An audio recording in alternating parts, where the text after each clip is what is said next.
السلام علیکم ورحمۃ اللہ وبرکاتہ۔ آپ دیکھ رہے ہیں سیرت نبوی کا 15واں حصہ۔ آج کا ہمارا عنوان ہجرت مدینہ ہے۔ جناب محترم، ہجرت مدینہ کے وقت جبکہ دعوت حق کے جواب میں ہر طرف سے تلواروں کی جھنکاریں سنائی دے رہی تھیں، حافظ عالم یعنی آقا کریم صلی اللہ علیہ وآلہ وسلم نے مسلمانوں کو دارالامان مدینہ کی طرف رخ کرنے کا حکم دے دیا تھا، لیکن خود آقا کریم صلی اللہ علیہ وآلہ وسلم اپنے لیے اللہ کے حکم کا انتظار کر رہے تھے۔ مکہ کے باہر اطراف میں جو صاحب اثر مسلمان ہو چکے تھے، وہ جانصاران اپنی حفاظت کی خدمت پیش کرتے تھے۔ قبیلہ دوس ایک محفوظ قلعہ کا مالک تھا۔ اس کے رئیس طفیل بن عمرو نے اپنا قلعہ پیش کیا، آپ یہاں ہجرت کر کے آئیں، لیکن آپ نے انکار فرمایا۔ اسی طرح بنی ہمدان کے ایک شخص نے بھی یہی خواہش کا اظہار کیا، لیکن اللہ نے یہ شرف صرف انصار کے لیے مخصوص کیا تھا۔ چنانچہ قبل ہجرت حضرت صلی اللہ علیہ وآلہ وسلم نے یہ خواب دیکھا کہ دارالحجرہ ایک پر باغ و بہار مقام ہے۔ خیال تھا کہ وہ یمامہ یا ہجر کا ایک شہر ہوگا، لیکن وہ شہر مدینہ نکلا۔ نبوت کا 13واں سال شروع ہوا اور اکثر صحابہ مدینہ میں پہنچ چکے تھے، تو وحی الہی کے مطابق حضرت صلی اللہ علیہ وآلہ وسلم نے بھی مدینہ کا عزم فرمایا۔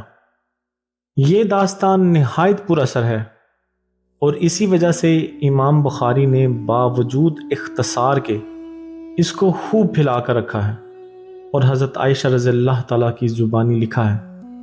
حضرت عائشہ رضی اللہ تعالیٰ گو اس وقت 7-8 برس کی تھیں، لیکن ان کا بیان در حقیقت خود رسول اللہ صلی اللہ علیہ وآلہ وسلم اور حضرت ابو بکر رضی اللہ تعالیٰ عنہ کا بیان ہے کہ انہی سے سن کر کہا ہوگا، اور ابتدائی واقعہ میں وہ خود بھی موجود تھی۔ اب چونکہ قریش نے یہ دیکھا تھا کہ مسلمان مدینہ جا کر طاقت پکڑتے جا رہے ہیں اور وہاں اسلام پھیلنا شروع ہو گیا ہے، اس بنا پر انہوں نے ایک مجلس اکٹھی کی، یعنی ایک اجلاس بلایا۔ اس میں وہ تمام سرداران موجود تھے جو اسلام کے مخالف قبیلہ سے تعلق رکھتے تھے، یعنی عتبہ، ابو سفیان، جبیر بن معتم، نصر بن حارث بن کلد، ابو النجترہ ابن حشام، زما بن اسود بن مطلب، حکیم بن حزام، ابو جہل، نبیہ و منبہ، امیہ بن حلف وغیرہ وغیرہ، یہ سب شریک تھے۔ ان لوگوں نے مختلف رائیں پیش کی۔ ایک نے کہا محمد کے ہاتھ پاؤں میں زنجیریں ڈال کر مکان میں بلند کر دیا جائے۔ دوسرے نے کہا جلا وطن کر دینا ہی کافی ہے۔ ابو جہل نے کہا ہر قبیلہ سے ایک شخص کا انتخاب کرتے ہیں اور وہ تمام شخص مل کر ایک ہی دفعہ تلواروں کے وار سے محمد صلی اللہ علیہ وآلہ وسلم کا خاتمہ کر دیتے ہیں۔ اس صورت میں ان کا خون تمام قبائل میں بٹ جائے گا، اور آل ہاشم اکیلے تمام قبائل کا مقابلہ نہ کر سکیں گے۔ اور اس اخیر رائے پر اتفاق ہو گیا، اور جھٹ پٹ سے آ کر رسول اللہ صلی اللہ علیہ وآلہ وسلم کے آستانہ مبارک کا محاصرہ کر لیا۔ اہل عرب زنانہ مکان کے اندر گھسنا معیوب سمجھتے تھے، اس لیے وہ باہر آ کر ٹھہر گئے اور اس انتظار میں تھے کہ حضرت صلی اللہ علیہ وآلہ وسلم نکلیں تو یہ فرض ادا کیا جائے۔ رسول اللہ صلی اللہ علیہ وآلہ وسلم سے قریش کو اس درجہ عداوت تھی، لیکن ساتھ ہی ساتھ آپ کی دیانت پر یہ اعتماد بھی تھا کہ جس شخص کو کچھ مال و اسباب امانت رکھنا ہوتا تھا آپ ہی کے پاس لا کر رکھتا تھا۔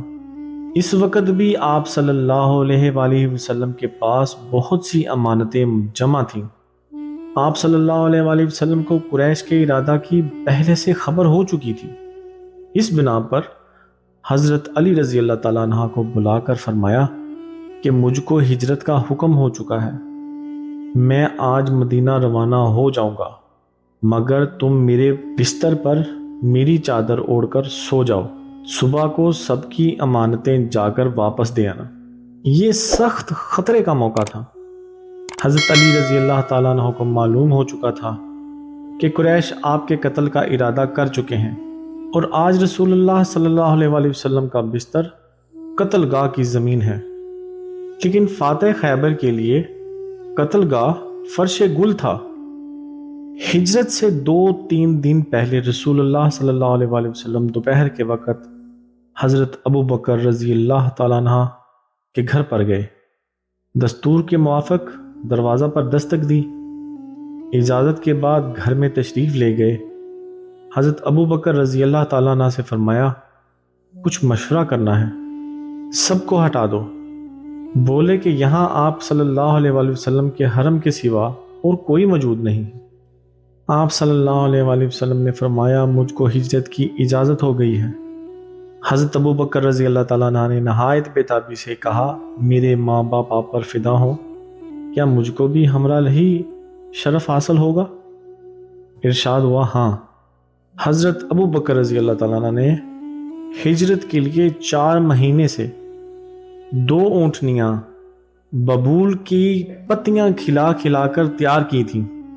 عرض کی کہ ان میں سے ایک آپ پسند فرمائے۔ محسن عالم کو کسی کا احسان گوارا نہیں ہو سکتا تھا۔ ارشاد ہوا، اچھا مگر باقیمت۔ حضرت ابو بکر رضی اللہ تعالیٰ نے مجبوراً قبول کیا۔ حضرت عائشہ اس وقت کم سن تھیں۔ ان کی بڑی بہن حضرت اسماء رضی اللہ تعالیٰ عنہ نے، جو حضرت عبداللہ بن زبیر رضی اللہ تعالیٰ عنہ کی ماں تھی، سفر کا سامان کیا۔ 2-3 دن کا کھانا اور ناشتہ۔ ادھر کفار نے جب آپ کے گھر کا محاصرہ کیا اور رات زیادہ گزر گئی تو قدرت نے ان کو بے خبر کر دیا۔ حضرت صلی اللہ علیہ وآلہ وسلم ان کو سوتا چھوڑ کر باہر آئے، کعبہ کو دیکھا اور فرمایا، مکہ تو مجھ کو تمام دنیا سے زیادہ عزیز ہے، لیکن تیرے یہ فرزند مجھ کو تیرے پاس رہنے نہیں دیتے۔ غرض یہ کہ حضرت ابو بکر رضی اللہ تعالیٰ عنہ بھی آپ کے ساتھ چل دیے، اور دونوں صاحبان پہلے جبل سور کی غار میں جا کر پوشیدہ ہوئے۔ یہ غار آج بھی موجود ہے۔ حضرت ابو بکر رضی اللہ تعالیٰ کے بیٹے عبداللہ، جو نوخیز جوان تھے، شب کو غار میں ساتھ سوئے۔ صبح منہ اندھیرے شہر کو چلے جاتے اور پتہ لگاتے کہ قریش کیا مشورے کر رہے ہیں۔ جو کچھ خبر ملتی شام کو آ کر حضرت صلی اللہ علیہ وآلہ وسلم سے عرض کر دیتے۔ حضرت ابو بکر رضی اللہ تعالیٰ کا غلام کچھ رات گئے بکریاں چرا کر لاتا، اور آپ صلی اللہ علیہ وآلہ وسلم اور حضرت ابو بکر ان کا دودھ پی لیتے۔ 3 دن تک صرف یہی غذائیں تھیں، لیکن ابن ہشام نے لکھا ہے کہ روزانہ شام کو حضرت اسماء رضی اللہ تعالیٰ گھر سے کھانا پکا کر غار میں پہنچاتی تھیں۔ اس طرح 3 راتیں غار میں گزاری۔ صبح کو قریش کی آنکھ کھلی تو بستر پر حضرت صلی اللہ علیہ وآلہ وسلم کی بجائے حضرت علی رضی اللہ تعالیٰ عنہ تھے۔ ظالموں نے آپ کو پکڑ کر حرم میں لے جا کر تھوڑی دیر محبوس رکھا اور چھوڑ دیا۔ پھر حضرت صلی اللہ علیہ وآلہ وسلم کی تلاش میں نکلے۔ ڈھونڈتے ڈھونڈتے غار کے دہانہ تک آ گئے۔ آہٹ پا کر حضرت ابو بکر رضی اللہ تعالیٰ عنہ غم زدہ ہوئے اور حضرت صلی اللہ علیہ وآلہ وسلم سے عرض کی کہ اب دشمن اس قدر قریب آ گئے ہیں، اگر اپنے قدم پر ان کی نظر پڑ جائے تو ہم کو دیکھ لیں گے۔ آپ نے فرمایا، لا تحزن ان اللہ معنا، گھبراؤ نہیں، خدا ہمارے ساتھ ہے۔ مشہور ہے کہ جب کفار غار کے قریب آ گئے، خدا نے حکم دیا، دفتن ببول کا درخت اگا اور اس کی ٹہنیوں نے پھیل کر حضرت صلی اللہ علیہ وآلہ وسلم کو چھپا لیا۔ ساتھ ہی 2 کبوتر آئے اور گھونسلہ بنا کر انڈے دیے۔ حرم کے کبوتر انہی کبوتروں کی نسل سے ہیں۔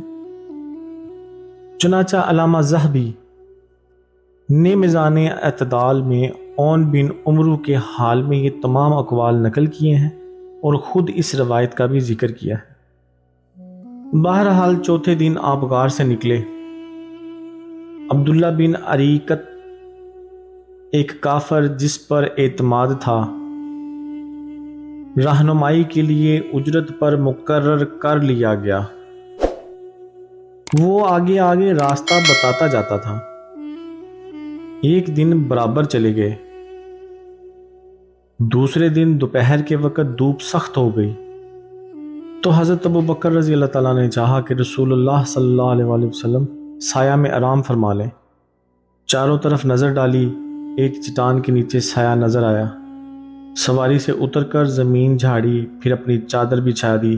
حضرت صلی اللہ علیہ وآلہ وسلم نے آرام فرمایا تو خود اس تلاش میں نکل گئے کہ کہیں کچھ کھانے کو مل جائے تو وہ لے کے آئیں۔ پاس ہی ایک چرواہا بکریاں چرا رہا تھا۔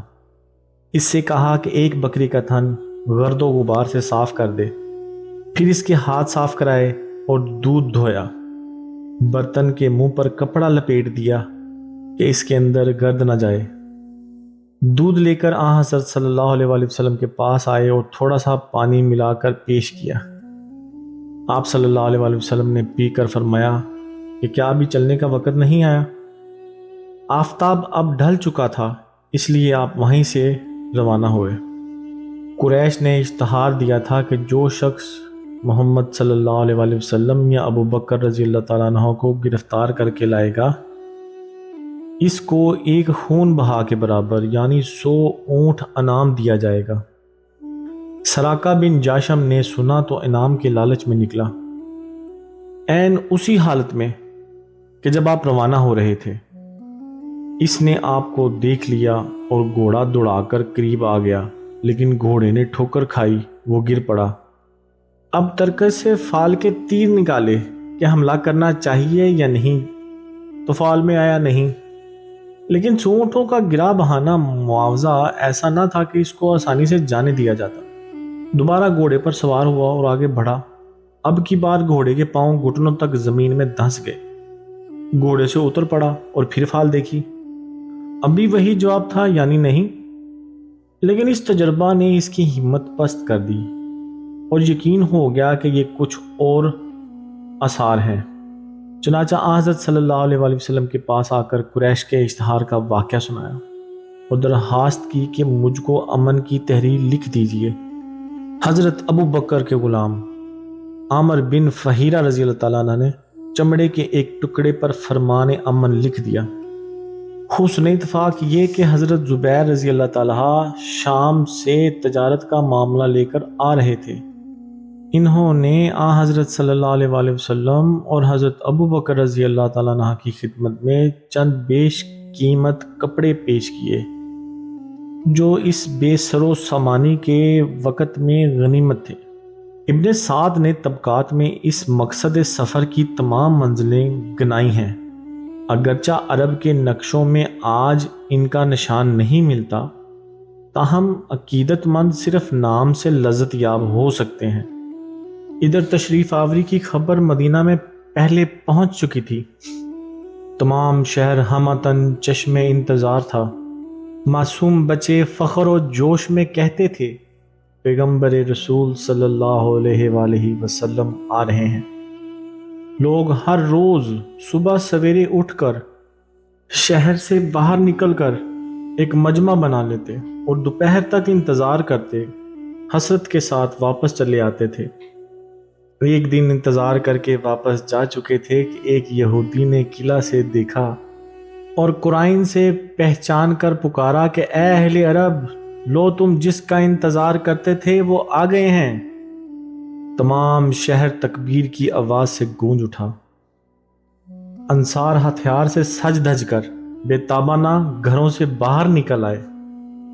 مدینہ منورہ سے 3 میل کے فاصلے پر جو بلائی آبادی ہے، اس کو عالیہ اور قبا کہتے ہیں۔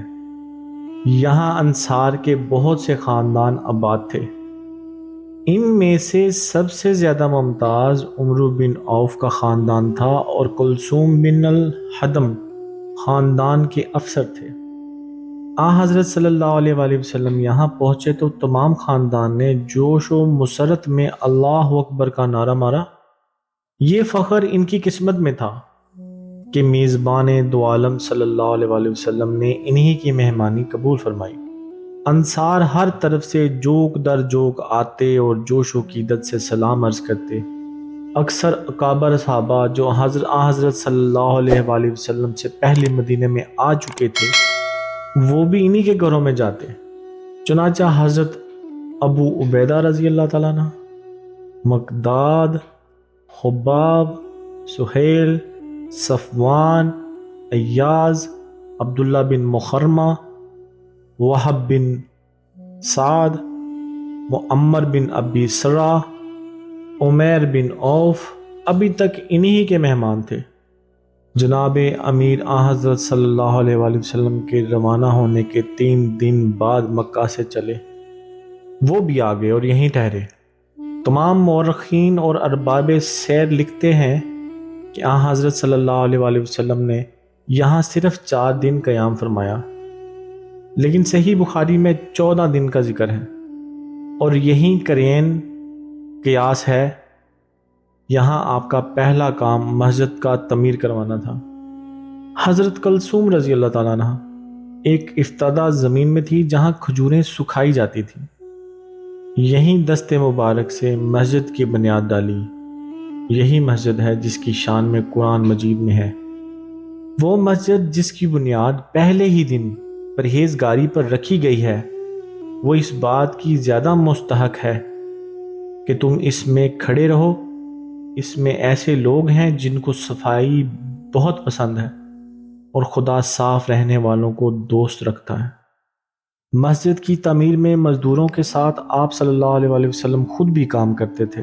بھاری بھاری پتھروں کے اٹھاتے وقت جسم مبارک زخمی ہو جاتا تھا۔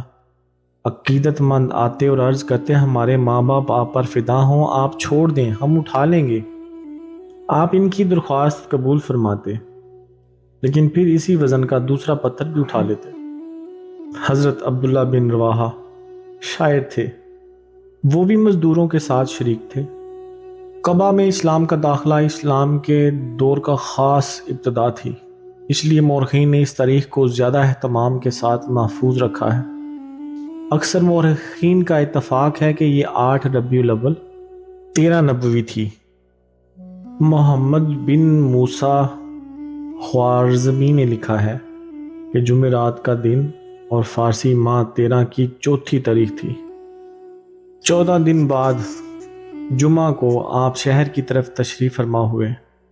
راہ میں بنی سالم کے محلہ میں نماز کا وقت آ گیا۔ جمعہ کی نماز یہیں ادا فرمائی۔ نماز سے پہلے خطبہ دیا۔ یہ حضرت صلی اللہ علیہ وآلہ وسلم کی سب سے پہلی نماز جمعہ اور سب سے پہلا خطبہ نماز تھا۔ لوگوں کو جب تشریف آوری کی خبر ملی ہوئی تو ہر طرف سے لوگ جوش و مسرت سے پیش قدمی کے لیے دوڑے۔ آپ کے ننہالی رشتہ دار بنو نجار ہتھیار سج سج کر آئے۔ قبا سے مدینے تک دور یہ جانصاران ان کی صفیں تھی۔ راہ میں انصار کے خاندان آتے تھے۔ ہر قبیلہ سامنے آ کر عرض کرتا حضور یہ گھر ہے، یہ مال ہے، یہ جان ہے۔ آپ مسرت کا اظہار فرماتے اور دعائے خیر کرتے۔ شہر قریب آ گیا تو جوش کا یہ عالم تھا کہ پردہ نشیں عورتیں چھتوں پر نکل کر آئیں اور گانے لگیں، طلع البدر علینا۔ اس کا مطلب یہ تھا کہ چاند نکل آیا ہے۔ کوہ دا کی گھاٹیوں سے ہم پر خدا کا شکر واجب ہے جب تک دعا مانگنے والے دعا مانگیں گے۔ معصوم لڑکیاں دف بجا بجا کر گاتی تھیں، نحن جوارن من بنی نجارن یا حبذا محمدان من جاری۔ ہم خاندان نجار کی لڑکیاں ہیں، محمد صلی اللہ علیہ وآلہ وسلم کیا اچھا ہمسایہ ہے۔ جہاں مسجد نبوی ہے اس سے متصل حضرت ابو ایوب انصاری کا گھر تھا۔ کو قبا نبوی یہاں پہنچا، سخت کشمکش تھی کہ آپ کی میزبانی کا شرف کس کو حاصل ہوا۔ پورا ڈالا گیا اور آخر یہ دولت حضرت ابو ایوب انصاری رضی اللہ تعالیٰ عنہ کے حصہ میں آئی۔ حضرت ابو ایوب کا مکان 2 منزلہ تھا۔ انہوں نے بلائی منزل پیش کی، لیکن آپ کے زائرین کی آسانی کے لیے نیچے کا حصہ پسند فرمایا۔ ابو ایوب 2 وقتاً آپ کی خدمت میں کھانا بھیجتے، اور آقا کریم صلی اللہ علیہ وآلہ وسلم جو کھانا چھوڑ دیتے تھے وہ کھانا ابو ایوب رضی اللہ تعالیٰ عنہ اور آپ کی زوجہ کے حصہ میں آتا، بلکہ وہاں سے کھانا شروع کرتے دونوں جہاں پہ آقا کریم صلی اللہ علیہ وآلہ وسلم کی انگلیوں کے نشان ہوتے تھے۔ ایک دن اتفاق سے بلائی منزل میں پانی کا ایک برتن ٹوٹ گیا۔ اب اندیشہ یہ ہوا کہ پانی بہہ کر نیچے جائے گا اور آن حضرت صلی اللہ علیہ وآلہ وسلم کو تکلیف ہوگی۔ یہ سوچ کر جلدی سے وہ لحاف جو گھر میں صرف ایک ہی موجود تھا اور وہ رات کو سوتے وقت لیتے تھے، جلدی سے اس پانی کے اوپر پھینکا تاکہ پانی جذب کر لیا جائے اور پانی نیچے حضور پاک صلی اللہ علیہ وآلہ وسلم کو تکلیف نہ دے۔ مدینہ میں آ کر آپ نے حضرت زید رضی اللہ تعالیٰ عنہ اور اپنے غلام ابو الرافع دونوں کو اونٹ دے کر اور 500 درہم دے کر بھیجا کہ مکہ جا کر صاحبزادیوں اور حرم نبوی کو لے آئیں۔ حضرت ابو بکر رضی اللہ تعالیٰ عنہ نے اپنے بیٹے عبداللہ کو لکھا کہ وہ بھی اپنی ماں اور بہنوں کو لے کر چلے آئیں۔ حضرت صلی اللہ علیہ وآلہ وسلم کی صاحبزادیوں میں سے حضرت رقیہ رضی اللہ تعالیٰ عنہ حضرت عثمان رضی اللہ تعالیٰ عنہ کے ساتھ حبش میں تھیں۔ حضرت زینب رضی اللہ تعالیٰ عنہ کو ان کے شوہر نے آنے نہ دیا۔ جناب زید رضی اللہ تعالیٰ عنہ صرف حضرت بی بی فاطمہ الزہرا اور حضرت ام کلثوم اور حضرت سودا رضی اللہ تعالیٰ عنہ کو لے کر تشریف لے آئے۔ حضرت عائشہ رضی اللہ تعالیٰ عنہ اپنے بھائی عبداللہ رضی اللہ تعالیٰ عنہ کے ساتھ تشریف لائیں۔ امید کرتا ہوں آپ کو یہ آج کی ویڈیو پسند آئی ہوگی۔ اپنی دعا میں یاد رکھیے گا۔ السلام علیکم ورحمۃ اللہ وبرکاتہ۔